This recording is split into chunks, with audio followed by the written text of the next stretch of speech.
भारत का आदिवासी समाज अपनी अलग धार्मिक पहचान की मांग कई सालों से करता आ रहा है, लेकिन अब सरना आदिवासी कोड 11 नवंबर 2020 को झारखंड विधानसभा का विशेष सत्र बुलाकर पारित कर दिया गया, जिसके बाद अब ये पारित प्रस्ताव भारत सरकार को भेज दिया जाएगा।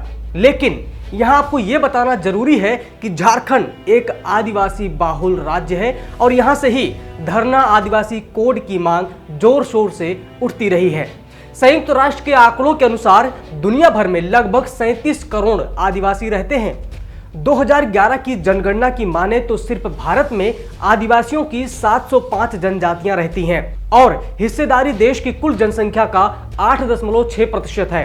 अगर आबादी के लिहाज से देखें तो इनकी संख्या करीब 10 करोड़ है। झारखंड की कुल आबादी का 27% आदिवासी समुदाय के लोग हैं, जो संख्या में लगभग 86 लाख हैं। इनमें 60 लाख लोग वैसे आदिवासी हैं जो सरना धर्म को मानते हैं। आपको बता दें कि सरना धर्म प्रकृतिवाद पर आधारित है। इसमें प्रकृति की उपासना की जाती है। पेड़ पौधे, पहाड़, प्राकृतिक संपदा आदि इनकी पूजा पद्धति होती है। इनकी भाषा, संस्कृति, खान पान, रहन सहन, परंपरा आदि सब कुछ अलग होता है।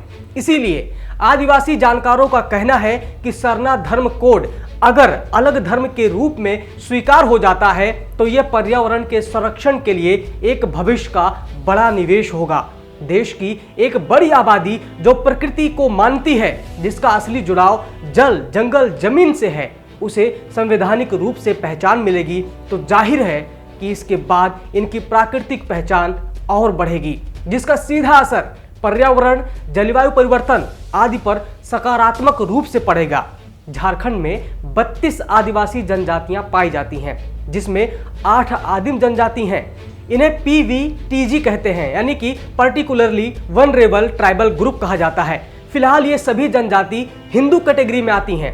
10 वर्षों में होने वाले जनगणना में मूल रूप से 6 धर्मों का उल्लेख होता है और इनके लिए अलग अलग कॉलम होता है, जैसे हिंदू, मुस्लिम, सिख, ईसाई, बौद्ध, जैन। इन 6 धर्मों की 49 उप श्रेणियां हैं। हिंदू धर्म के 23 उप श्रेणियों में अनुच्छेद 342 के तहत आदिवासी समाज को अनुसूचित जनजाति का दर्जा प्राप्त है।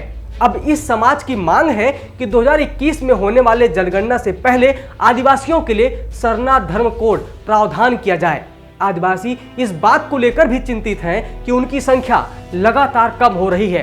हालांकि ये चिंता सरकार की होनी चाहिए, क्योंकि प्रकृति और पर्यावरण के सबसे संरक्षक यही आदिवासी ही हैं। खैर, आदिवासी इस बात से भी चिंतित हैं कि उनकी संख्या लगातार कम हो रही है। झारखंड सरकार के गृह विभाग द्वारा जारी संकल्प के मुताबिक 1931 से 2011 तक आदिवासियों की आबादी 38.03% से घटकर 28.02% हो गई है। इतना ही नहीं, आदिवासी समाज के लोगों का धर्मांतरण भी एक बड़ा मुद्दा बनता जा रहा है। अब कहा जा रहा है कि सरना आदिवासी कोड के आ जाने के बाद आदिवासियों का धर्मांतरण भी रुक जाएगा। सब्सक्राइब करें पर्यावरण पोस्ट।